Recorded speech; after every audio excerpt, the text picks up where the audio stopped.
doesn't have a fling with a stock. He doesn't buy stock for 3 weeks and dump it. He'll hold that thing for 5 or 10 years. He even says if you're not prepared to own a stock for 10 years, you should not even own it for 10 minutes. That's what he believes.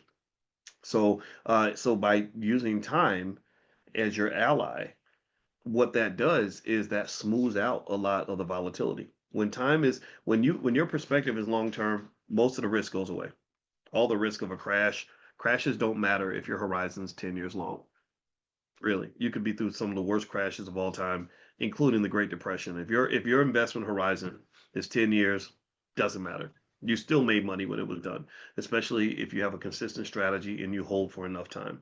But if you're jumpy and you're doing month to month, then yeah, then short-term reactions become much more significant. So short-term problems matter to people who have a short-term perspective. That is true in investing, it's true in life. When I have a disagreement with my wife, it's a short-term disagreement, but then I go to my long-term perspective and I say, well, am I going to care about this argument 5 years from now? And the answer is no.